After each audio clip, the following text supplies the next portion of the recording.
Hello everyone, welcome back to Cosmophil Tarot PH, and for today's reading, meron tayong love reading, general reading for ito ay sino or bakit kayo ini-stalk? Bakit niya kayo ini-stalk? Okay, possible ito ay ex, possible jowa mo pa rin, possible admirer, possible childhood sweetheart, kung sino man yung nag-i-stalk sa social media nyo. So, tingnan natin kung ano yung mga dahilan kung bakit nila kayo ni-stalk. So, ito po ay general reading. Possible makarelate yung iba, possible hindi. So, depende po sa energy na ating maitatap. So, sino ba ang nag-i-stalk or bakit ini-stalk? Ano ang intention? Bale, anong information ang kailangan ng mga taong nag-i-stalk na ito sa viewers? Let's see.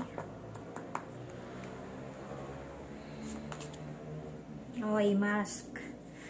Ano to ano siya? 'Di ba? Stalker yung ating pinag-uusapan ngayon. So, possible ito ay dummy account ang gamit. Ayan. Possible dummy account, pero nagdi-disguise siya. Kilala nyo to. Ano pa? Coffee cup, meeting and conversing, savoring the moment. So, possible ito, kaya ito nag-i-stalk para makipag-chat sa inyo. Kasi hindi niya kayang i-chat kayo, or hindi niya kayo kayang kausapin ng personal, hindi rin niya kayo kayang i-chat ng gamit yung kanyang personal account. So, ano pa?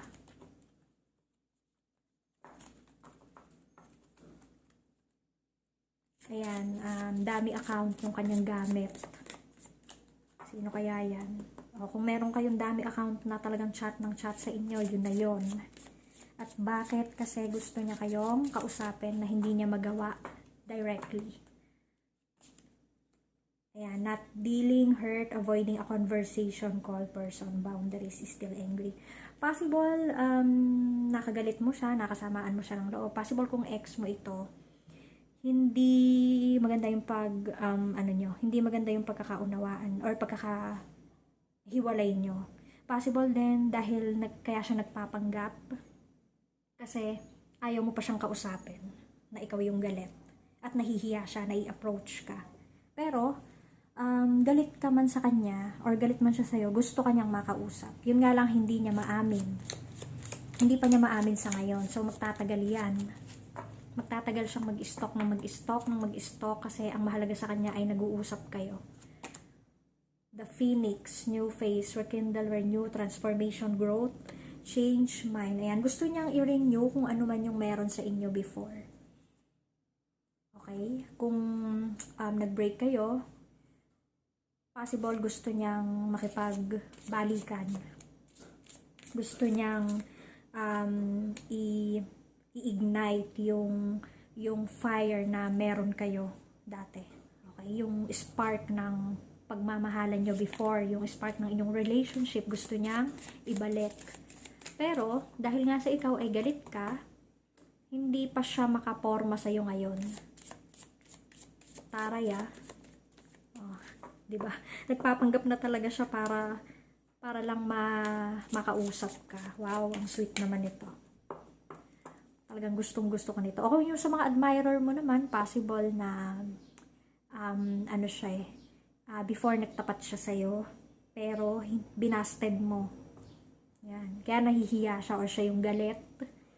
You know, kasi once na kayo ay magkaibigan, pero meron siyang ibang movement na ginawa, di ba nasisira yung friendship. So, possible nangyari yon sa inyo, sa iba sa inyo. Ayan, separation, sadness, missing you. O yun, nami-miss kayo. Di ba? Thinking about you. So, hindi pwedeng hindi makatulog sa gabi. So, wala siyang ibang paraan na ginagawa kundi i-stalk talaga kayo. Love, ayan, unconditional love. Gusto pa rin kayo nito, guys. Gusto kayong talagang na-attract pa rin siya sa ngayon. Pero wala siyang magawa kasi naiilang siya to approach you pa rin. Hindi nyo naman siya masisisi kasi kung meron nga kayong past na issue, naging issue. Ayan. Ang ginagawa nyo na lang ngayon is to look sa'yo sa Facebook or sa Instagram mo, saan pa. Kung ano pa yung gamit mong account. We have engagement tree na yan. Parang gusto niyang, ayun nga, gusto niyang bumalik, gusto niya ng another commitment sa sa mga ex ha, sa mga former, relationship. O kung doon naman sa mga admirer, possible din na gusto niya talaga kayong ligawan. Gusto niyang maging kayo. Gusto niya ng commitment sa inyo. Pero, nag-aalangan tong tao na to kasi yung iba sa inyo parang ang sungit niyo i-approach, We also have passion, insane chemistry. Ayan. Ano naman siya, itong taong to, feeling ko, kaklose nyo to. Andiyan siya sa paligid na gustong umaligid, maali-aligid. Okay? Meron kayong chemistry, like each other equally. So, sa mga naging jowa ito before, meron kayong talagang love na love nyo ang isa't isa. Kaya nga kayo nasaktan kasi hindi in-expect na sa chemistry nyo na nag-uumapaw, maghihiwalay din kayo. Parang hindi nyo in-expect yun. Hindi nyo, parang hindi siya makamove on. Okay? Hindi siya makamove on pa. So, malakas ang tama sa inyo nitong nag-i-stock na to We have the tower. Yan, dumaan kayo sa tower. Nag-break. Separation. Okay. Medyo masalimuot yung inyong naging relasyon, naging hiwalayan. We have cross. So, talagang pinagpe-pray ka nitong taong to na bumalik ka sa kanyang buhay. Or, kung doon sa mga admirer nyo naman, pinagdadasal niya na talagang ikaw na yung makatuluyan niya. O, diba? Ayaw niya sa iba, ikaw lang. Kaya gagawin niya yan para sa inyo. Okay, the sun.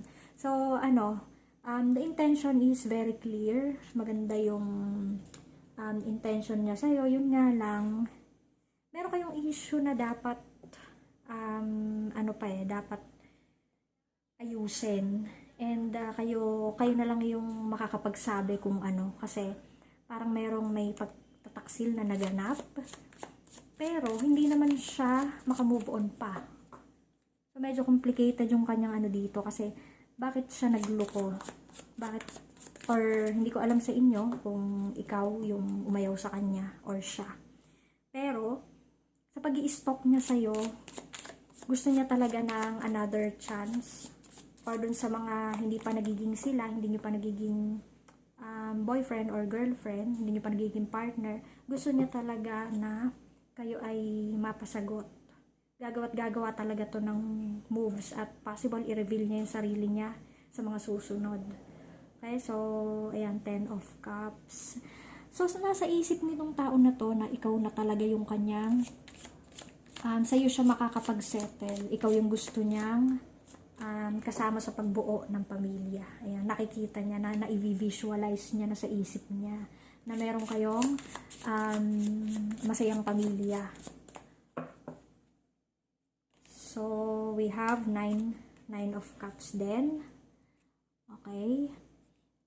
Itong tao na to, nagsisikap siya para, naghahanda na rin siya to settle. Parang gusto niya, nagre-ready na rin siya magkaroon ng family. Ayan, pero hindi pa kayo ready kasi yung isa sa inyo, ikaw, hindi ka pa ready na maging na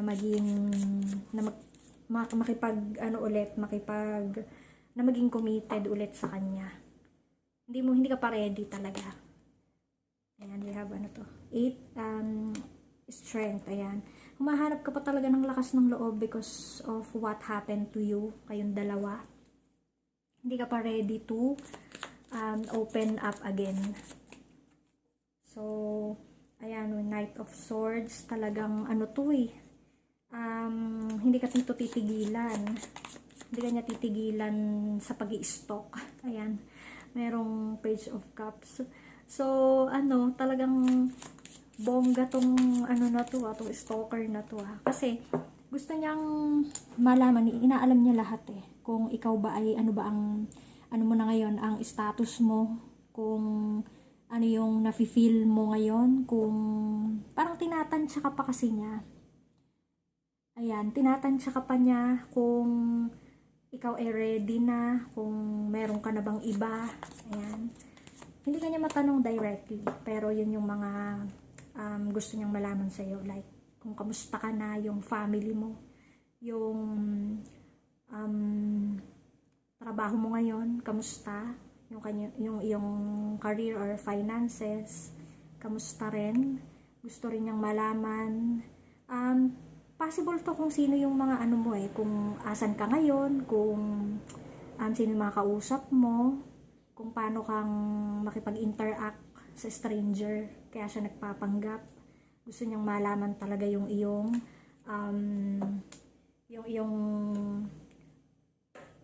status talaga sa ngayon.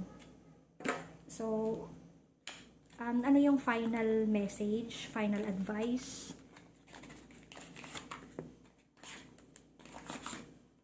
Okay. Ano yung final advice? Anong dapat mong gawin?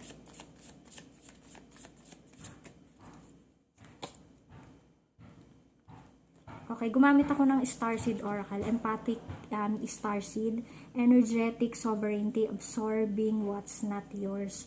Hindi, kumbaga medyo empath ka rito. Madali kang tablan ng mga emotions ng mga ibang tao. Possible na na-absorb mo rin yung kanyang emotions ngayon So, kung tingin mo ay bigla kang nalulungkot, okay, kung bigla kang nalulungkot nang wala naman dahilan, possible na absorb mo yung emotions nitong taong to. So, we have Star Family Call in support. Ayan. Marami ka namang friends, marami kang friends at the moment. And possible din na ituon mo muna yung attention sa iyong mga friends, sa mga barkada, sa kung hindi ka pa ready. Hayaan mo lang siya. Hayaan mo lang siya to stop. Kasi, wala naman siyang mapapala I mean, wala naman siyang, hindi naman siya makakapahamak sa'yo kung nag-i-stalk siya. So, focus ka lang din sa mga kaibigan, sa family. Called Soul Gifts and Training, it's time to step up. So, hayaan mo lang. And dadating yung time na i-reveal niya yung kanyang sarili sa'yo. So, sa ngayon, hayaan mo lang siya mag-stalk. And, hayaan mo lang siya na tingnan-tingnan yung picture mo. Kasi hindi mo rin naman masisisi itong taong to. And wala naman siyang masamang intention kung nag-i-stalk siya. So, hanggang wala siyang sinasabing masama or kahit anong ikakasira, okay? Kahit anong ikakasira mo, hindi ka na-o-offend sa mga sinasabi niya, kung nakikipagkwentuhan lang siya, hayaan mo lang. Okay, basta kung ready ka na magpatawad, or kung ready mo na siyang kausapin, yung totoong siya pagka hindi na siya nag-disguise, then go for it, para na rin sa ikaluluwag ng kalooban mo. Kasi i-confront ka rin ito sooner or later. Pero, sa ngayon, hayaan mo muna siya.